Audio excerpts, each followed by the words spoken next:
对，为什么是这样？可以。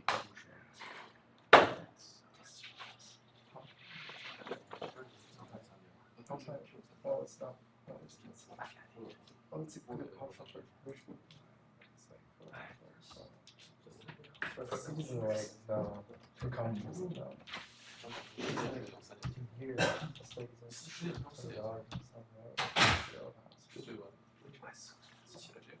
I have no idea. I feel like he's in there.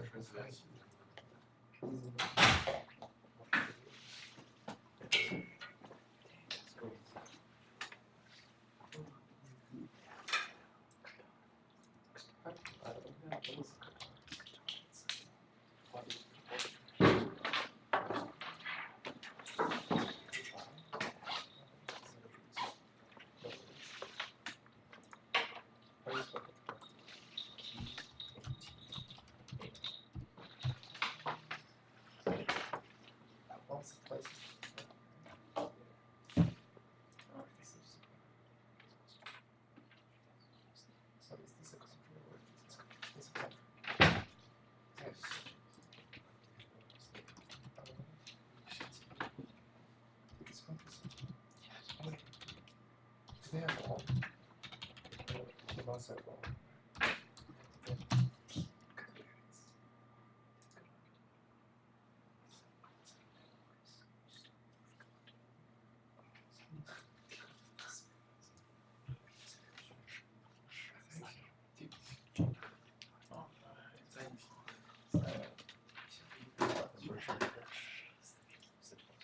Yeah, I think that.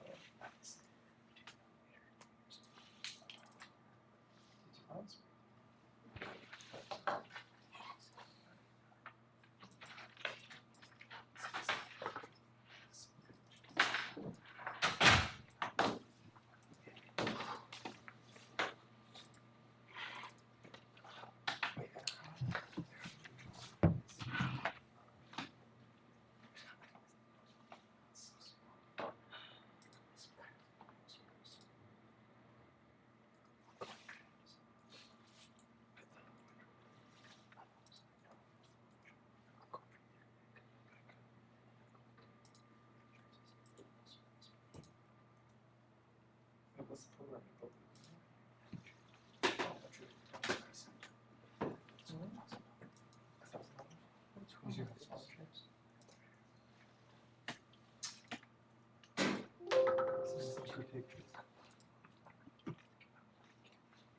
Technical difficulties.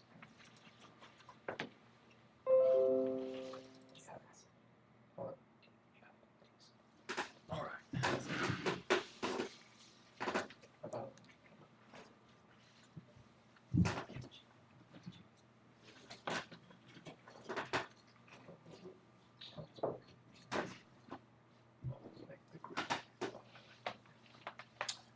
All right, sorry about the delay there. Had a little issue with MATLAB. So lecture 16.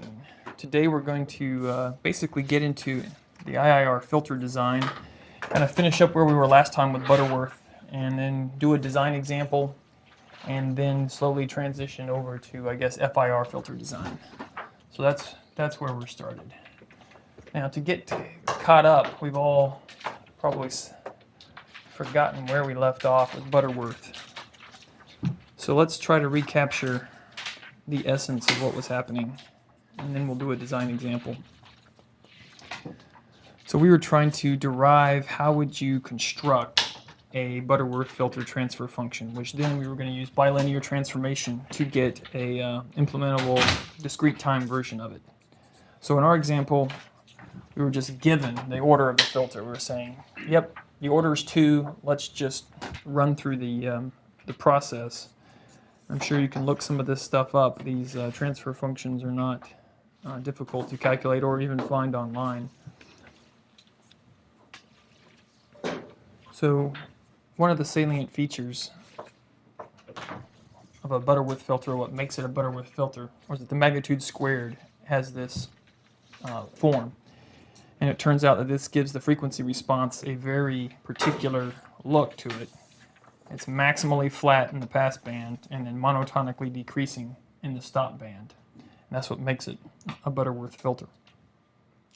Now, as we went through this last time, what did we, I'm just going to give the highlights. We derived it so that the poles had the form of what? Sk. Each pole was a complex number. Omega c, which we haven't really talked much about yet. J, and that's what? Pi n minus 1 plus 2k. All over 2n. And there were what? Up to 2n minus 1. So that was our form that the poles had as we went through that derivation. And then for the n equals 2 case, which concerns us here, we had what? We had 4 poles. This was part of the design procedure. And what were these? Omega c e to the j pi over 4. And this is omega c e to the j 7 pi over 4. This is kind of a redo from last time. Omega c e to the j 3 pi over 4.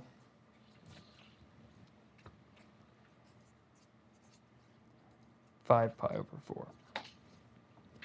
And so we had gone through this part, we had written out the poles, we had plotted them, and we said, well, we'd like this transfer function to really be stable. So it means we're going to select these as the poles for h of s. When we did that, I think I kind of rushed that at the end and we ran out of time. We had several steps where we said, well, I'm going to make an h of s.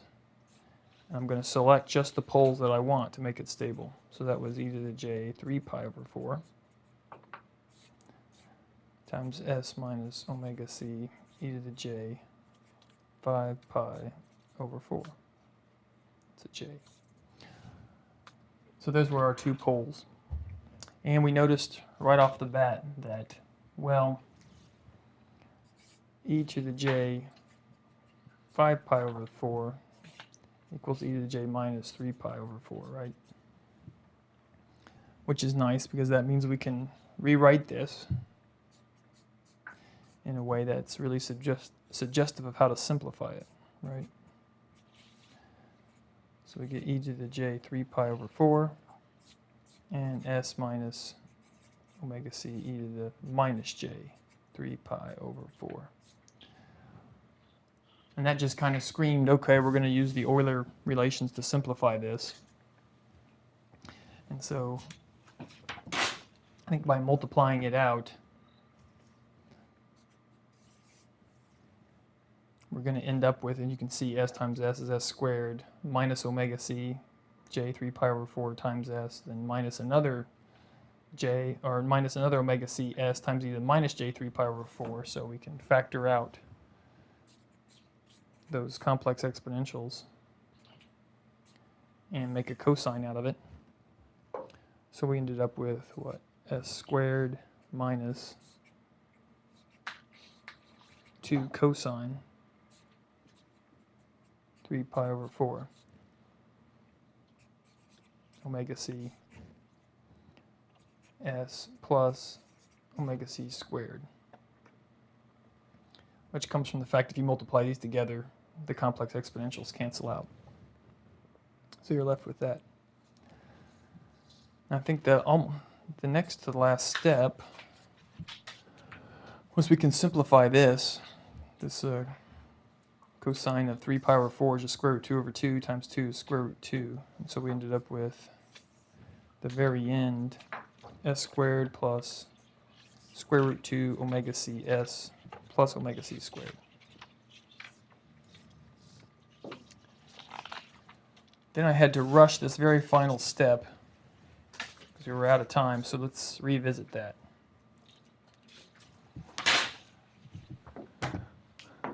the final step is, okay, what are we doing here? We're trying to get a low-pass filter.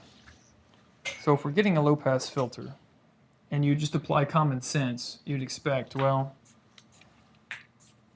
H at 0, which is DC, you can't get much lower frequency than that, ought to be passing, right? It ought to pass stuff through. Well, if we put that in, what do we get? 1 over 0 plus some stuff's 0 over omega c squared. Well, as it turns out, you can't just set omega c equal to 1 and declare victory. Omega c actually is the cutoff frequency, and we haven't talked about how that's selected, but it depends on the filter specifications. So what are we going to do? Well, we require h of 0 to equal 1. So how do we do that? Scale h of s by omega c squared.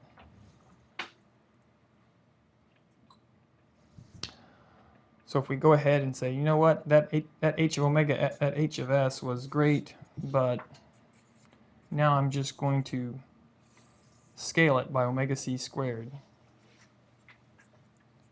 So now, if you apply s equal to 0, that goes away, that goes away. Omega c squared over omega c squared is 1. So you get something that kind of makes sense. So this would be, in some sense, that final h of s. In some sense, you really are constructing h of s because we selected poles. Then we scaled it. So there's a lot of, I guess, choices that you make because you're basically trying to get h of s.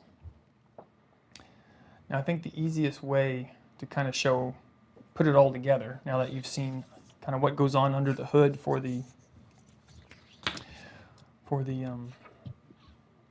Butterworth, is to go through a design example, and there's a little bit of algebra involved, so I think I wanted to do it kind of by slides. Let's see if we can get this to work here.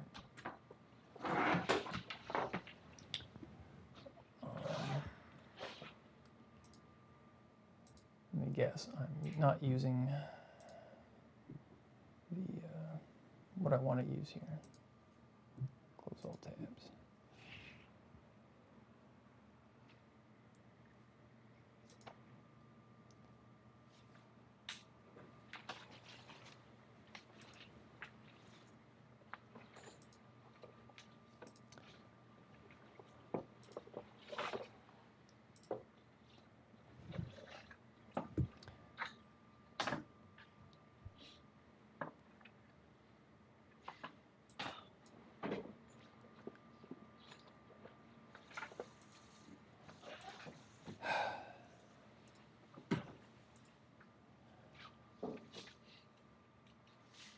Click on change. All right, change we have.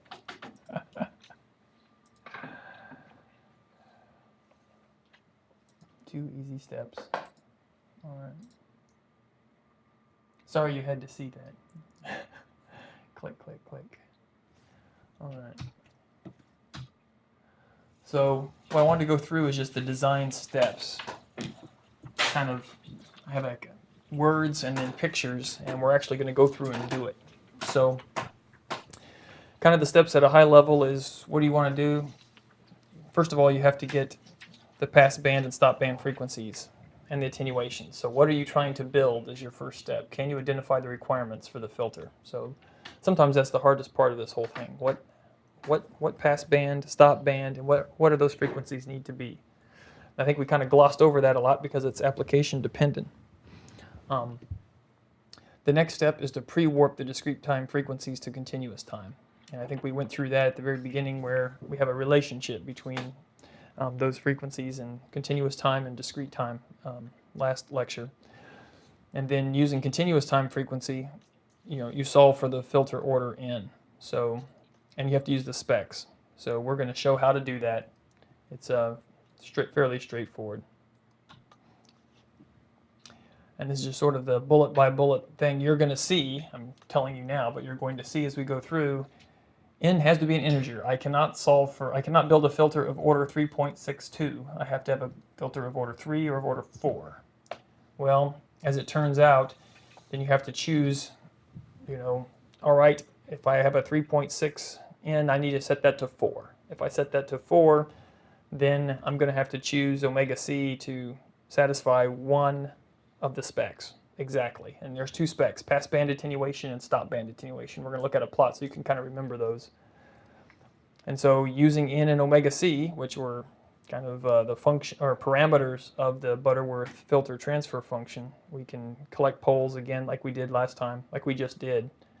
And then finally find H of S, just like we just did, and apply a scale factor to set the DC gain. All that is saying H of S is 0, better be 1. So same thing again. And then finally apply this bilinear transform to H of S to get H of Z. And that was that, TD over 2 times 1 minus Z inverse over 1 plus Z inverse. Kind of an ugly algebraic thing, but not hard to do if you get MATLAB or Mathematica or somebody else to do it. So those are just kind of the steps. So sort of with that recipe in mind, let's take a look at an example with numerical content to kind of help fix the ideas. So suppose you're trying to develop a Butterworth filter with the following specs. So attenuation in the pass band is on the order of 1 dB. It cannot exceed 1 dB. So 1 minus 1 dB is roughly 0.8913. So whatever happens here needs to stay within 1 dB of no attenuation. That's up to 0.2 pi. So that's your pass band, omega p. Then what's the stop band? Out here at 0.4 pi, we want it to be attenuated down to 0.1778, which is 15 dB. And everything out here needs to be 15 dB or lower. So this is in your stop band. So we're going to use those specs, the attenuation, stop bands, and pass band to get omega C and M. That's basically how we're going to do it. So the first thing we have to do is what we're going to pre-warp, right, our omegas, because we were given those.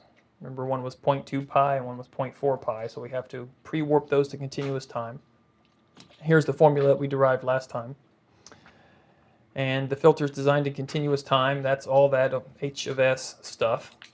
And then we have to map it back where we just set S equal to this algebraic situation, which if S is high order, you don't want to be doing that by hand. You'll probably mess it up unless you have a lot of paper, a lot of time. So it turns out the effects of TD cancel out, so you can just set it to 1 for convenience. That is not intuitively obvious, and maybe if we have time sometime I'll show you that it in fact does for a second order, but you can just trust me for now. If you go through the design example, they will cancel out. So let's get started. First step. Now to try to keep all this straight in your head, I thought I would color code some of the equations and things. So every time you see pass band specs, and we're talking about the pass band, and that equation, it has a blue background. Also helps me so I don't confuse things either. And in the stop band, we're in green. So this is just a reminder. The pass band spec is that 1 dB spec. We want things to come through, so this is the magnitude of the filter. We want that to occur from omega from 0 to 0.2 pi. So that's in discrete time frequency. That's that discrete time frequency variable omega. Well, we have to pre-warp that to capital omega, continuous time. And I went ahead and I put in the formula, notice, on this step, so you can see 2 over TD tangent of this. And then I decided, you know what, there's going to be some equations, and it's going to be hard to follow in places. So let's just say the pre-warped frequency of 0.2 pi, which we can go through the algebra here, or a tangent of this, is 0.6498. But instead of having 0.6498 running all over the place in these equations, I just want to replace it with omega p until we actually need a numerical answer. So every time you see omega p, that's that pre-warped passband frequency in continuous time. So omega p passband. And I kind of made a note here. 0.2 pi through the pre-warping is that. Now that's the passband spec, which we're going to use to solve for omega c and n. Stop band spec is also part of that equation to solve for omega c and n. Because if you think about it, we're going to have two unknowns, capital omega c and n. So we need at least two equations. Well, thank goodness we have two equations, the passband and the stop band. So exactly the same thing. We want this to be less than the 15 dB. We want it to be at least 0.4 pi or greater. We want that attenuation. We can pre-warp this to 1.453, which isn't that informative, having that run around in all our equations. So I'm just going to replace that pre-warped frequency with capital omega s, just so we can kind of keep track of what's happening. So now you know stop band is pre-warped to omega s, and pass band is pre-warped to omega p. So, sort of as a reminder, the whole thing that started it all was what was the form of a Butterworth filter. It has this form here. That's what makes it a Butterworth filter. And where omega is any omega and omega c is one of the parameters. N is also a parameter. Well, I have two equations and two unknowns if I plug in both these specs, because I know at omega p I have to have this level of attenuation or great or less, which is 0.89, so this is the minimum it can be. But I don't know what n is. I do know what omega p is, but I just left it that way so we can kind of not get lost in the numbers. And the stop band is the same way. We know we have minus 15 dB here, attenuation with omega stop band. So you can kind of tell we got two equations, two unknowns, just a little bit of ugly algebra to crank through is really all we have to do. So instead of going through that step by step, we'll just say, yeah, reciprocating, subtracting one from each side, and taking the log. So do it all in one step instead of dragging you through every step. We end up with an expression like this. So you can kind of see, all right, we reciprocated it, so 1 over this 0.89 squared, and subtracting 1 from it, and then taking the log. So we've got to this step. What's the next thing to do? Well, we can expand this log term. If we do that, look what happens. 2n log of omega p minus 2n log of omega c, and stuff over here. Same thing over here, but that's nice because now I can just subtract the equations and one of these ugly expressions, 2n log of omega c, goes away. That's precisely what we're going to do, so we're just left with what? N, because n is the only thing left over and these were just placeholders for numbers we already knew. So subtracting 2 from 1, no problem. This is equation 2 from equation 1. We end up with what? These subtracted, we're down to 2n log omega p minus 2n log omega s. So what do we got here? Just some ugly algebraic expression. We can solve for it, and we get 2.966. You can't have a filter order of 2.966, so you have to choose the next highest one, which is 3. So that's not too hard to do, but then what does that mean we're going to do next? Well, it means we'll have to substitute that back, right? So this is where it says choose to meet the stop band spec exactly. You can choose either one. I had to make a choice, so I did.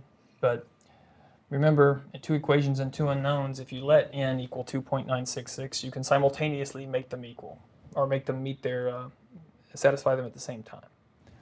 We can't really do that exactly if n is 3. So we're just going to find omega c so the stop band is met. So when we're done with this, when we're done with all this cranking and turning and going all to h of z, and we plot the frequency response, we better see that at 0.4 pi, it is exactly minus 15 dB, because that is what we're trying to achieve here. We've set it so that the stop band spec is satisfied exactly. So that's what we should see. So if we go back to square one, this is our stop band spec equation, hence the green background, and hence the expression for minus 15 dB here. We now know what omega s is. That was the pre-warped stop band. Omega c we're trying to solve for, and n is equal to 3, right? And if you remember what omega s was, it was that number. And if we just basically solve for omega c, we get 0.8215. So basically the filter, or the magnitude squared response of the continuous time Butterworth filter is this. So we're kind of done with that part. Now, if we know that, we are what? N is 3, so now we're back to determine the poles, right? Because we know it's this form, but now we need to get all the poles. So we're not going to go do that whole exercise again, but I wanted to just write it out so you could see. And since it's N is 3 to N is 6, there you go. We're going to select the ones that are on the left side. Not what you'd, I guess no surprises here. S1, S2, S3. The only difference is now we have one that's completely real. And as it turned out, we can write this just like we did before, where one of these is either j 4 pi over 6. This can be minus j 4 pi over 6, which we can reduce to 2 pi over 3. So we end up with kind of the same thing we just did. You can expand that and scale it. So now we're back to kind of what you'd expect to get with a Butterworth filter. Now we just have the ugly algebra left to do of the substituting in the bilinear transformation. So that's what we've got here. Let's see, h of s, we just found that. We know what h of z is. We just go to h of s and do the substitution. Let td equal 1 to make it easy. So we end up with this kind of ugly expression, which isn't really informative. I mean, if someone gave you that, you don't even know how to begin to implement this. So after going through some algebra, you can end up with an equation like this, h of z. Now this is a lot more informative because we know this is what? Y of z over x of z. We can multiply both sides. We can take the inverse z transform. We can get difference equations. This is all hopefully stuff that we're more familiar with and not too concerned about. So we can go into MATLAB, give it this equation to plot, and get the frequency response. And one thing that you should see is, yeah, at 0.4 pi radians, we're right at minus 15, which we better be because we chose that to satisfy the equation. Now, I think just in summary, I'm kind of trying to make a picture out of it. Maybe it's worth, I don't know if it's worth 1,000 words, but it's worth a few of just, first you have to understand your problem. What are those specs? The pass band, the stop band, and the attenuations. Go ahead and pre-warp those. Then you can create the two equations and two unknowns based on your pass band, your stop band requirements and your pass band requirements like we did. And then you can build your h of s after you've done all that work. And finally, just inverse Z transform. So kind of wanted to go through one example of the Butterworth because it's kind of ubiquitous. It's not too hard, and now you can build anything. Now you know how it works. You don't necessarily need any tools special purpose tools that you've paid for now. You can kind of do it yourself. But what we're going to do is go through some other IIR filters and use the MATLAB toolboxes, because now you've seen one.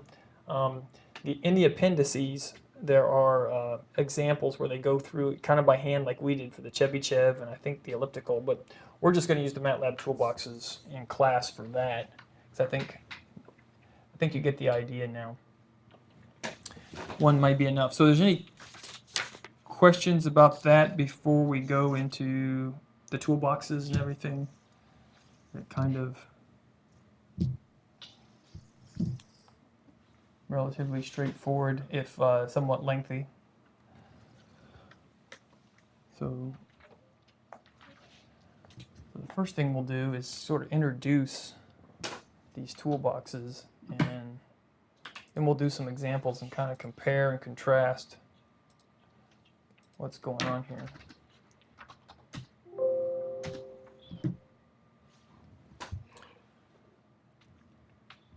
All right. So let's talk a little bit about these filters.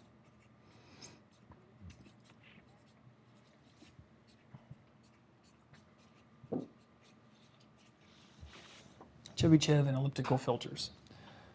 And we're going to talk about them in context with comparing them to the Butterworth. So if we go back to the Butterworth, it had some nice properties. I was going to say Butterworth. The nice thing is it's maximally flat, so there's no distortion in the passband. Everything looks great. And the other thing that's interesting is it is monotonically decreasing. What does that mean? Monotonically decreasing. It means it continues to go down forever and ever, straight on down. It doesn't stop and oscillate or have any ripple. And this is maximally flat. So there's the Butterworth. And those are kind of fantastic properties, and that's great. But you might say, well, what if I relaxed some of them? Would it be easier to implement the filter? Or what's the trade-off if I didn't have to have maximally flat passband or monotonically decreasing stop band? Well, that brings us to, let's look at the Chebyshev Type 1 filter. And the Chebyshev Type 1 has a ripple in the passband, but it is monotonically decreasing. We'll just say monotonic. But now we've got ripple to deal with. And of course, as usual, when there's an engineering problem, it's like, okay, that's not great, but how bad is it? And you can kind of control how bad it is by increasing the order of the Chebyshev filter. And this is Chebyshev Type 1. And as you're going to see, as we, I think, do an example with the toolboxes and play around a little bit with some scripts that I wrote, you can see that the order of the filters when you use Chebyshev or elliptical versus the order of the filter for Butterworth can be quite different. It's a lot more work to do the Butterworth.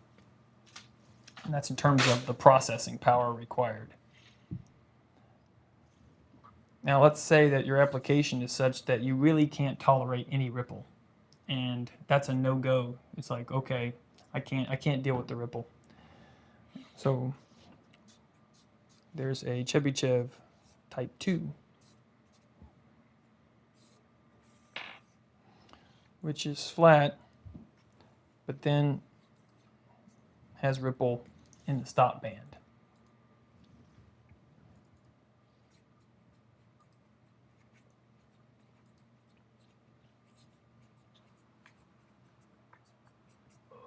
So you can control how high these ripples are by, of course, increasing the order of the filter. You know, nothing's for free, no free lunches, but at least this part is flat. And I imagine, I haven't tried it myself, but I imagine if you continue to make the order higher and higher, you can keep reducing these down till you might as well. You start getting too close to the Butterworth. And this is Chebyshev Type 2. And then, as you can imagine, well, suppose that ripple wasn't that big a deal in either passband or stop band. And if you're lucky enough that you can control this, or if it's not that big a deal, then you're in business with the elliptical filter.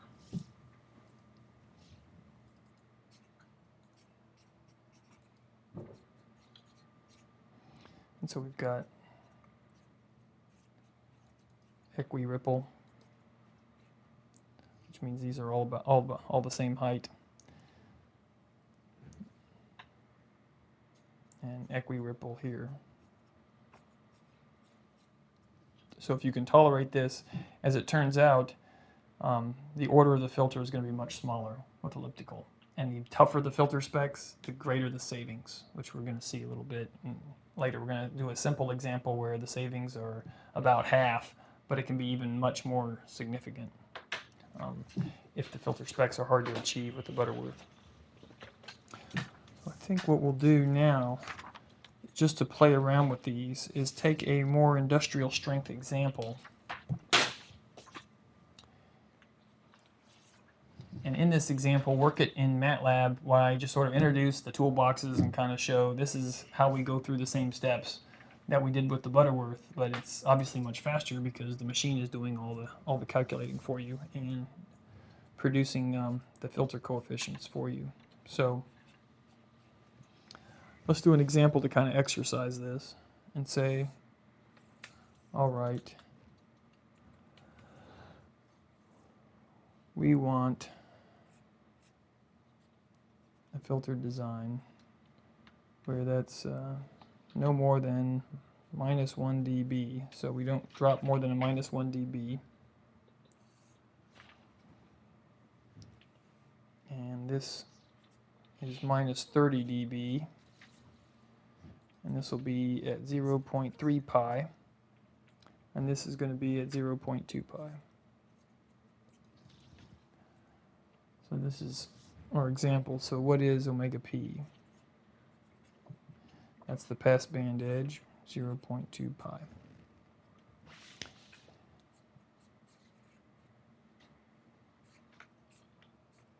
We want this to be no more than -1 dB,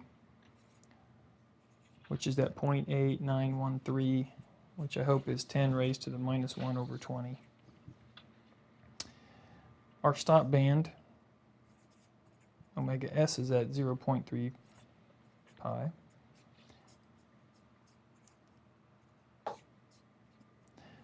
And that's -30 dB, 316, which I hope is 10 to the -30 over 20.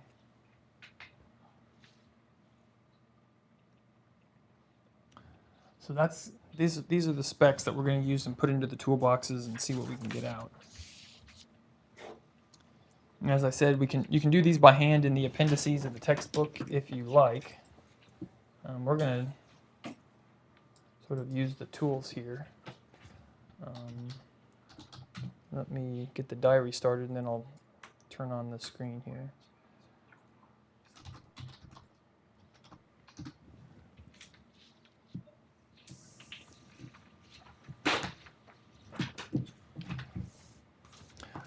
All right, first step, what we're going to do is take a look at the Chebyshev. So,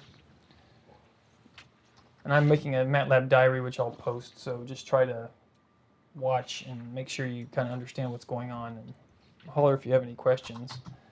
But we're just going to help on Chebby 1, which is the Chebyshev type 1 filter, and see what it does.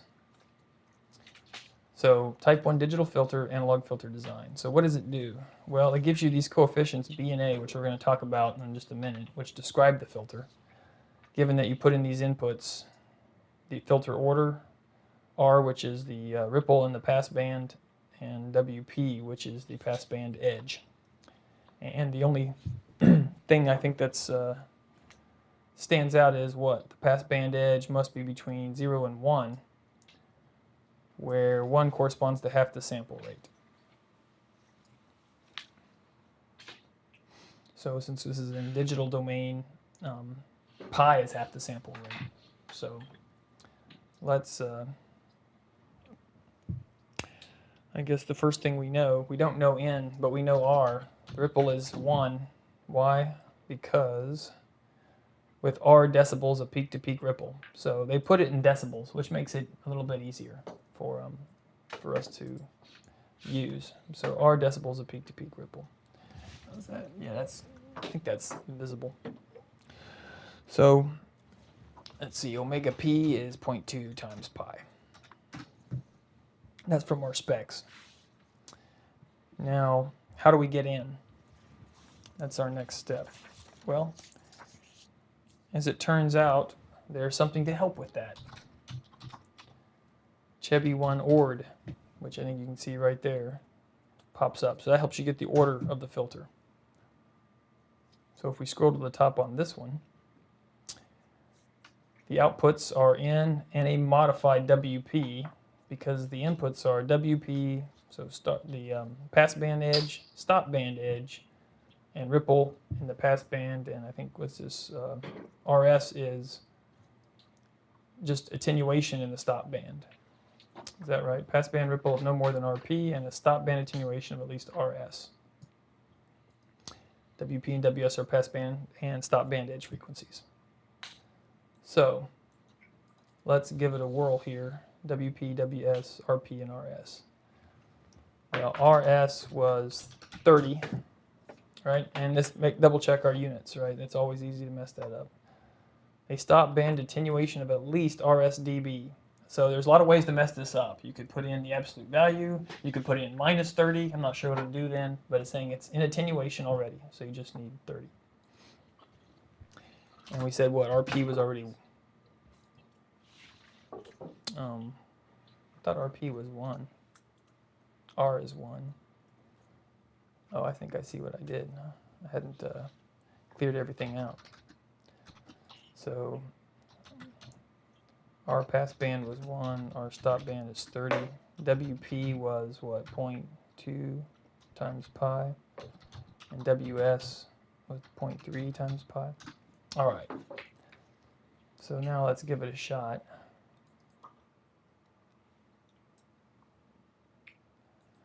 Okay, N, WP, PS, RP, RS. So this is N,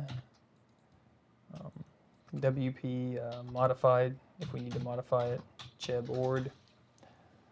And there's what, WP.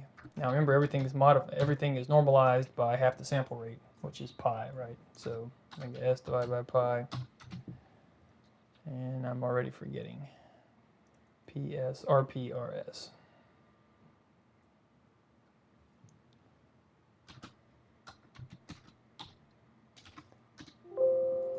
Oh, which one? There's 2 Cheb ords. Can't spell it, can I? Cheb 1 ord.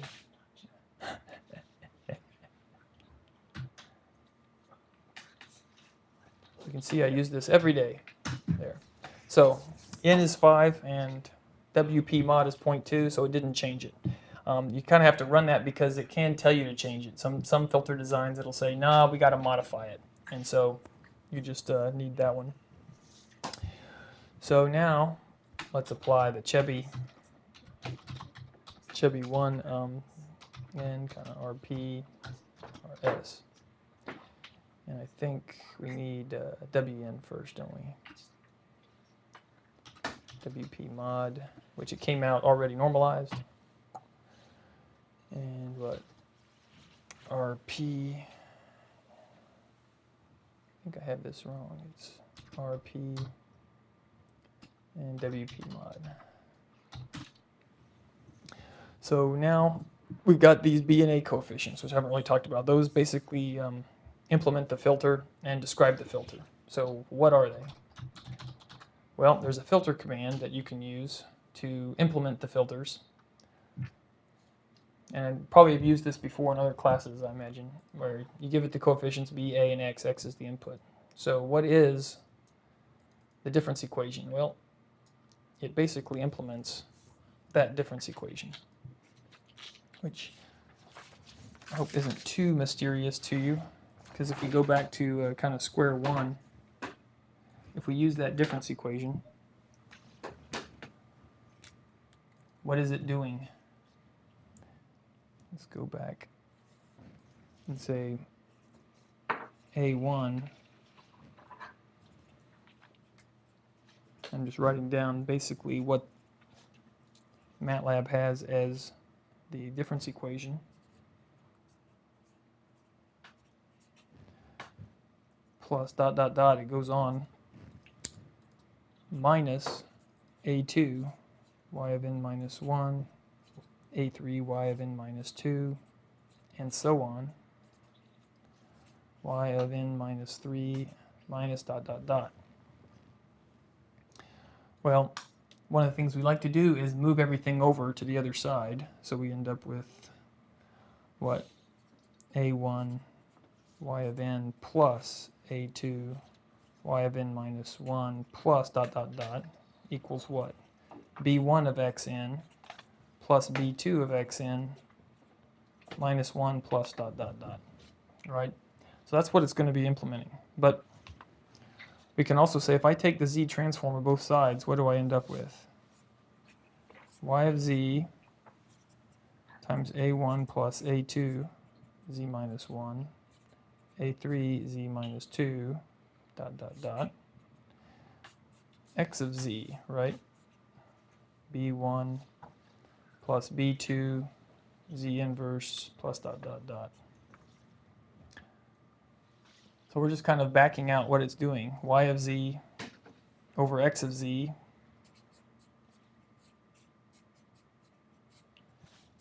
is h of z, the system function, which is going to be b1, b2 z inverse, b3 z to the minus 2,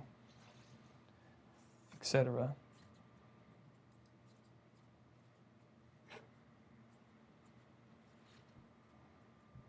Plus dot, dot, dot. So really, if you can get any of your equations in this form, you know exactly what the b's and a's are to put into MATLAB. So there's no confusion. So you don't get them having the wrong sign or anything else. So if you can get it into this form, you're good to go. Now to plot the frequency response, how to do that? Well, one really easy way to do it is just let z equal e to the j omega in MATLAB and have omega go minus pi to pi or however you'd like to plot it. But there's also a command in MATLAB that will generate it for you, or at least generate some samples of it for you, so then you can format it and look at it how you want. So I think we'll revisit that. And this command is freq_z. So it's the frequency response for discrete time. So if we scroll to the top, what is it doing here? It's saying frequency response of digital filter, and what do you put in it? B, A, and N, where N is the number of complex points of the frequency response that you'll get back. And if you just run it without any output arguments, it shows you a plot of the magnitude and phase, which can be useful sometimes. And you can look at this. This looks very similar to what we just wrote down on the blue pad, where every z is replaced with e to minus z inverse is replaced with e to the j omega. So, just for fun, we've got what? H e j omega, omega equals freq_z, e comma a, and let's put 1,000 points just for fun. So usually plot 20 log abs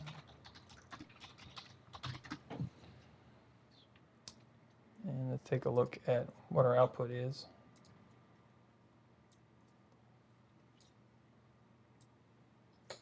Now we cared about what was our specs?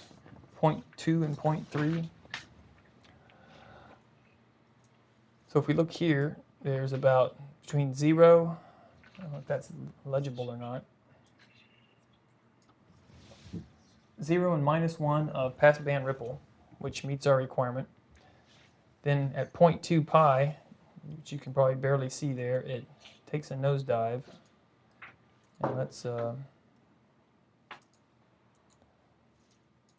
if I can make this work. What we care about is where does it hit -30 dB? Let's see if I can zoom in. So at 0.3, it needs to be at least 30 dB, and you can see it's just right below -32 dB. So we met our requirement. Everything's fine. We've got our filter. Pretty easy. Now, one thing we want to take a look at real quick is suppose we use the elliptical one. Let's take a look at that, because we want to kind of compare and contrast. So I'm going to say N on the elliptical, WPE elliptical, and this is what the elliptical order function. And our passband was WP over pi, WS over pi, and this has now the ripple in both domains. Let's see if this works. I want to see what it comes back with. All right, fourth order. And just for fun, let's go back to our friend the Butterworth filter. Now the MATLAB function I'm going to use, it designs what's called a digital Butterworth filter, which is a little bit different than what we did. Because what did we do? We designed an analog Butterworth filter using in the S-plane, and then we used a bilinear transformation to transform it to the digital, to a discrete time filter. This is a little bit different process, but I think it gives you a similar answer. So what we got out of this is the ellipsoidal, or the elliptical filter, excuse me, only had fourth order, where the Chebyshev had a fifth order, I think, or was it the same? I already don't recall. Yeah, it was fifth order. And elliptical is fourth. What about Butterworth? NB. Now we're going to use Butterord. And WP over pi, WS. RS. So it slightly modified the output, and now we're at 10th order. So a little bit more ugly and more expressions. So what does that mean? You have 10 coefficients for B and A. So if we were to actually design that filter, we'd have, 20, maybe 20 multiplications and additions to make. So what I wanted to do next is let's go ahead and kind of compare all these on the same chart, which I hope is what this is supposed to do. And I made a little script here so we can play around with this, where WP is 0.2 pi, which is the thing we were just playing with, 1 dB of loss. And the stop band is 0.3 pi, down at minus 30 dB. And now we're going to compare Chebyshev 1, Chebyshev 2, butter, and elliptical all on the same plot, just to kind of see what's going on. Now in red, I put these red dotted lines as kind of start from the top, and we only need to see 0 to pi, right? So let's kind of do that right off the bat.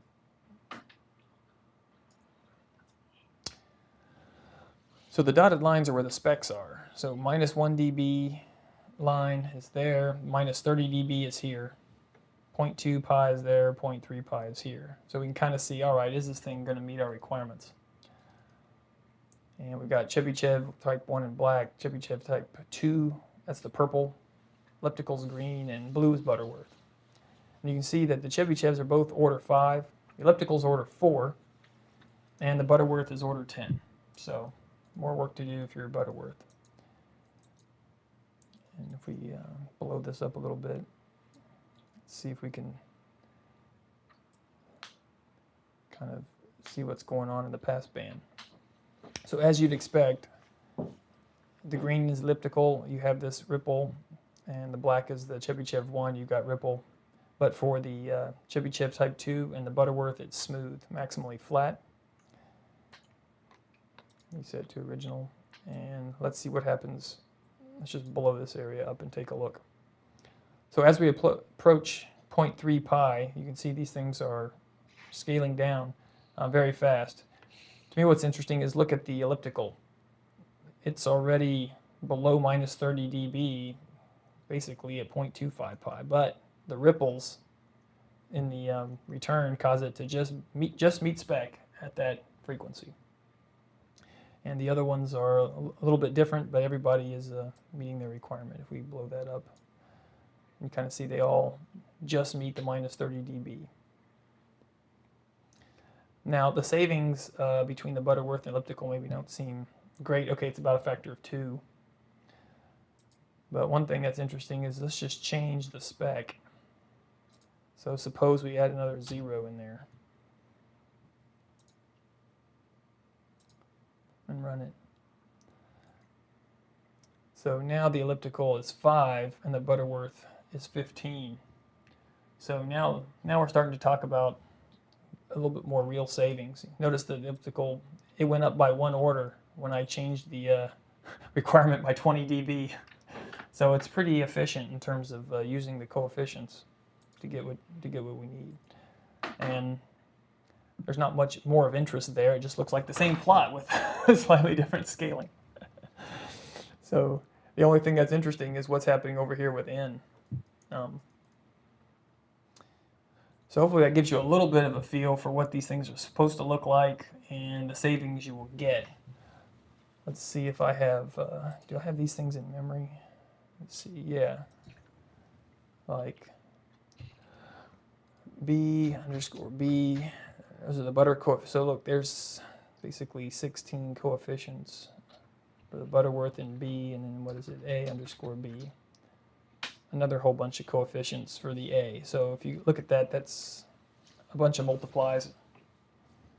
You know, what, 16 for the A's, 16 B's, and then you have to add them all up.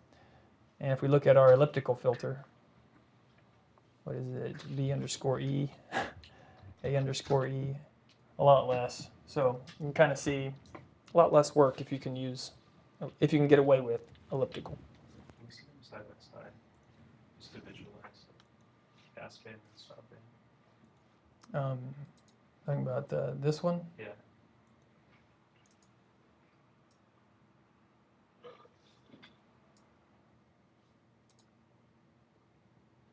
And then the first one. Back to the easy spec.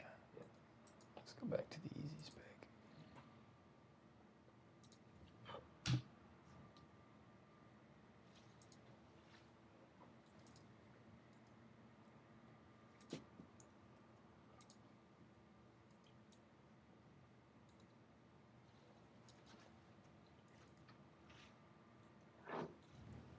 Do you notice something? I can't.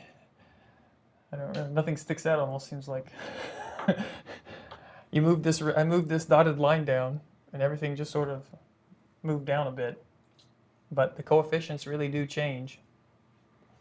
Maybe we can go back and it's not quite magic. Now it's only 11 Butterworth, and then we had elliptical. Hopefully those are different than the other ones. There's a lot of MATLAB output here. Not worth messing with. Well, I think I'll be posting some homework where you get an opportunity to try these things, use the tools, and develop filters that will help us do interpolation in the homework.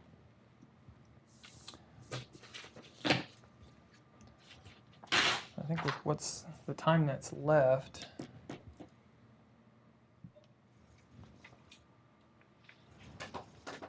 we'll start moving on to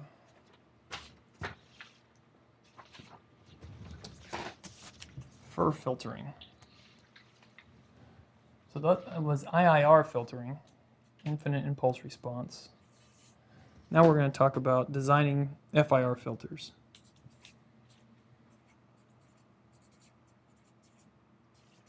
So finite impulse response filters. And if you're MATLAB centric, you think these are the filters where there's only one A coefficient and it's 1. They're non-recursive filters. And we're designing them by windowing, which is, I think, the most intuitive way, the way I typically do it in a practical setting.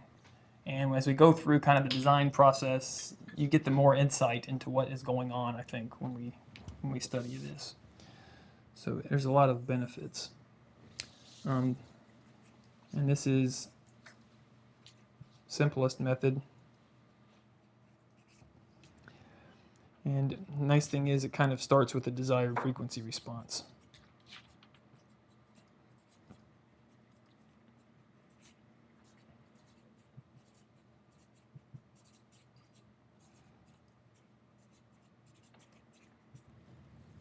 So that's what we're going to do. We're going to start with the desired frequency response and make it non-causal, linear phase, and other implementable, basically. And we'll do that in several steps and kind of get there. So starting off, we have some desired frequency response. And the good news is that's just our normal discrete time Fourier transform, e minus j omega n of h of n. But if h of n is, I guess, if our desired frequency response is an ideal filter, it sort of imposes some unnecessary complications on h of n, which we're going to kind of talk about.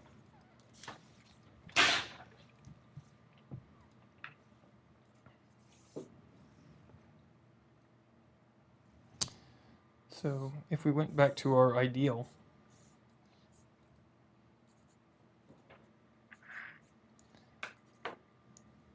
frequency response, we're going to end up in trouble here, because I think if you recall before, if you take the inverse Fourier transform of that, which I think we've done before, that's just what minus pi to pi of h d e to j omega e to the j omega n d omega.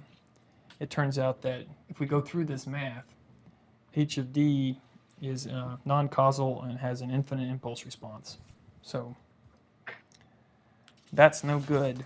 So how do we deal with that? Well, the first step is to say, well, just throw away terms. Okay, so I came back having infinite. What if I use just a lot instead of an infinite number? What happens? So that's typically a good first step. And so people have done that and said, I'm just going to let h of n, the thing I want, be the desired, but only over a range. So maybe I have n plus 1 terms. So that truncation operation is kind of described by this. Well, I think most intuitively described by this.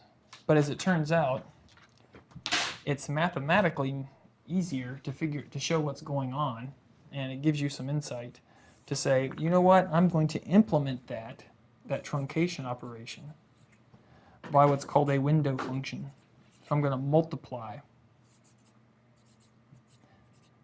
this infinite duration, non-causal ideal impulse response by a window function.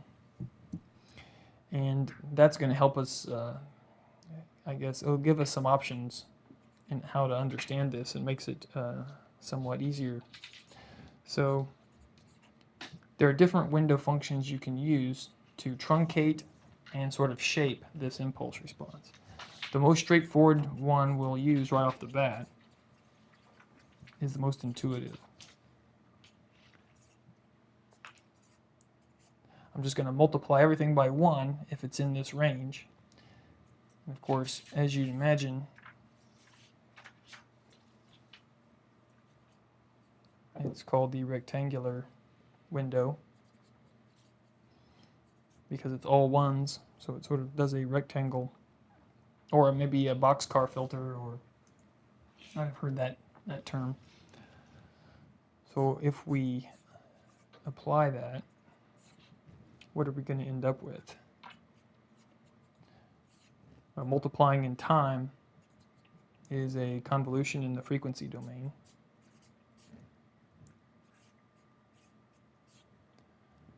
And so I'm going to write that as a convolution.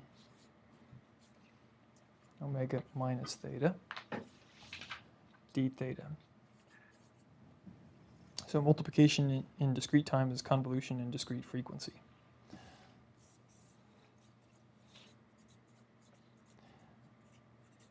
And this is a useful concept for figuring out, okay, what does the frequency response of that window look like, or the Fourier transform of that window look like?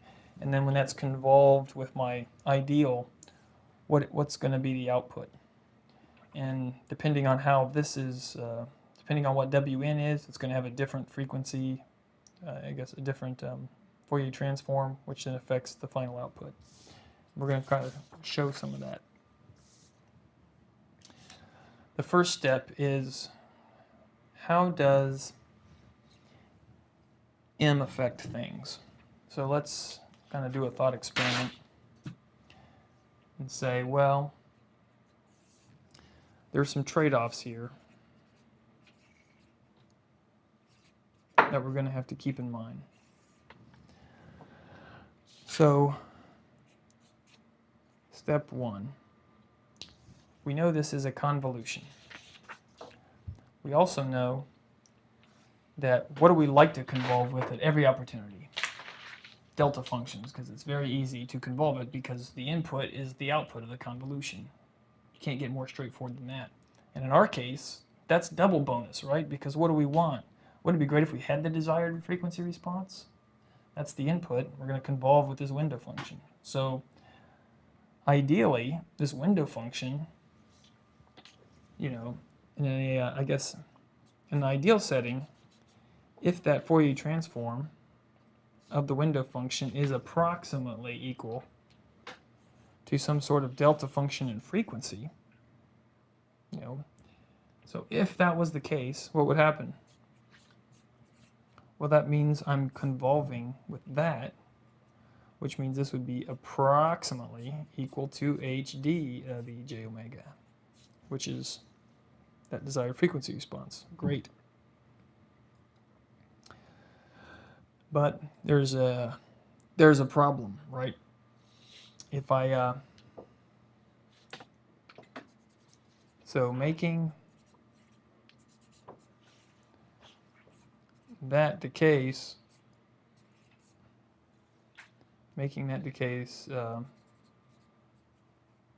makes M large.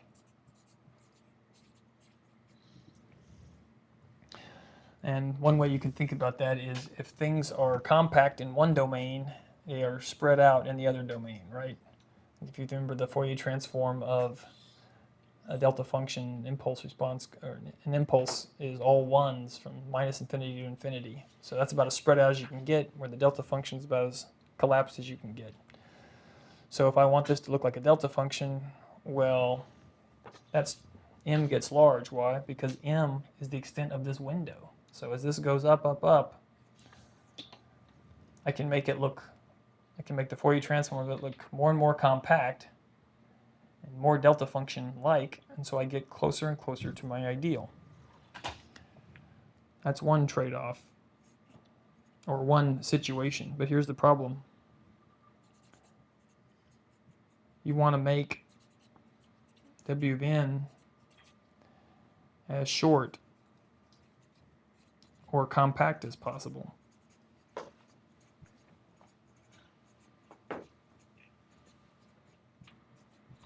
To reduce computation.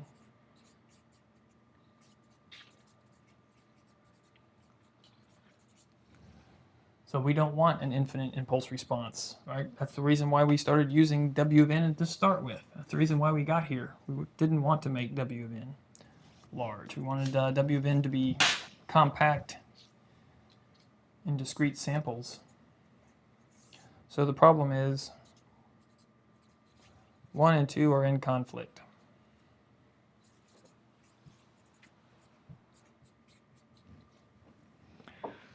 So make Wn as short as possible, reduce computation, and so that makes M go down, where this one makes M go up. And so we're kind of in a conflict here.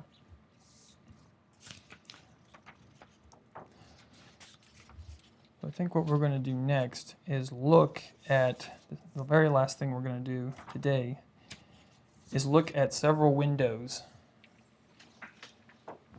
that are used to do this and just try to get a feel for what they look like. And then next lecture, we're actually going to take the windows, apply them to a filter spec, and kind of show how you can basically derive the filter yourself. And then after that, show you, hey, wait, this is so convenient. I wish it was in MATLAB, and of course it is. And so we're going to do it by hand, and then we're going to do it in MATLAB and see they're the exact same. Just so you know kind of what's going on under the hood. So to start that process,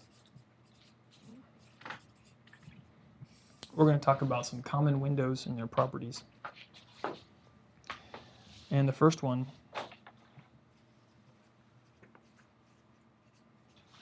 is the rectangular window. And that one is pretty straightforward.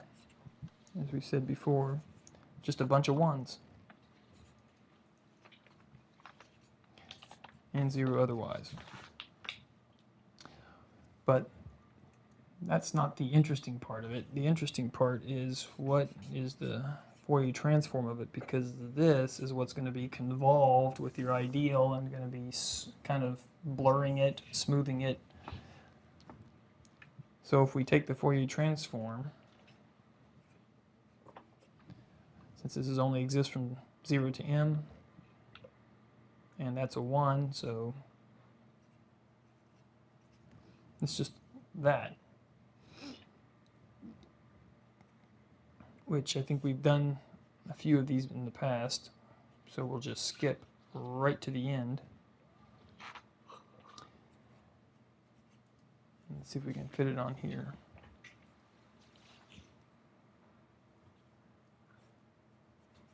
Omega m plus 1 all over 2.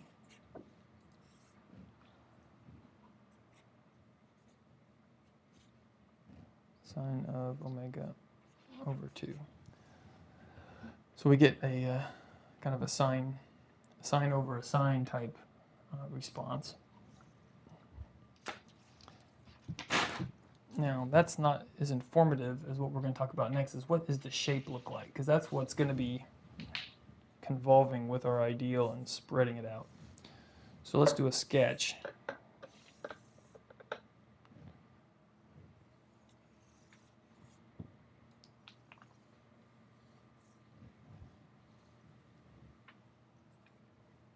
And so these nulls here are what, 2 pi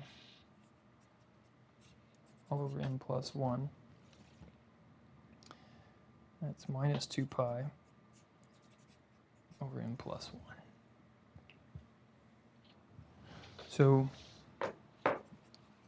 what we're calling the main lobe width is 4 pi over m plus 1. And you might think, well, why this is the main lobe width is this here? Why is that important? Well, the only reason it's important because the narrower it is, as m gets larger and larger, then the narrower that main lobe is, and the more like a delta function it looks, and the more you're going to get what you want out of it in terms of looking like the ideal. There's also, if this is at normalized to 0 dB, then you end up with the famous minus 13 dB side lobe level. So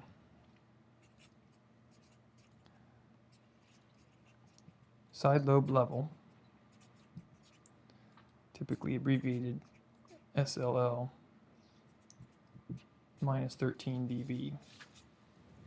And this has some effects on the filtering properties of the window. And it also has, when we start to get to spectral estimation, which we're going to talk about at the very end of the course, some important properties in terms of how can you resolve signals that are different sizes and close together, which we'll talk about at that point. But important parameters. And I think what we'll do is the last one we'll talk about today is the Bartlett window.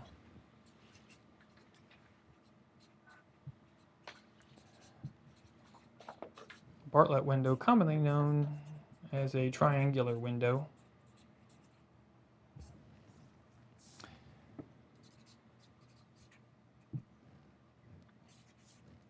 And it is parameterized like this.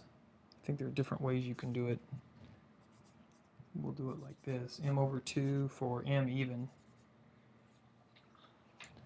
So if you have an even number of samples, it's like that, and then let's see, 2 minus 2n over m. And that's for the rest of it. And then 0 otherwise. So what are the salient features of this one? Well, the main lobe width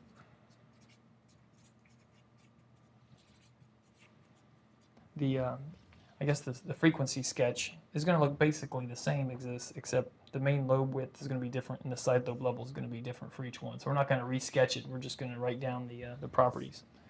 So the main lobe width now approximately equal to 8 pi over m, and the side lobe level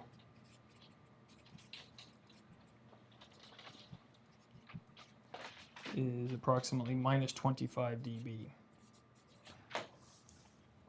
And so next time we're going to talk about a few more windows and a few more of their properties, but as it turns out what we're going to see is this main lobe width keeps getting wider and wider, which is bad from the sense of being able to, I guess, the resolution of the filter, and there's some losses that occur, but the side lobe level keeps getting lower and lower, which is somewhat helpful. So it's a little bit of a trade-off. So we'll stop here and we'll pick up next time.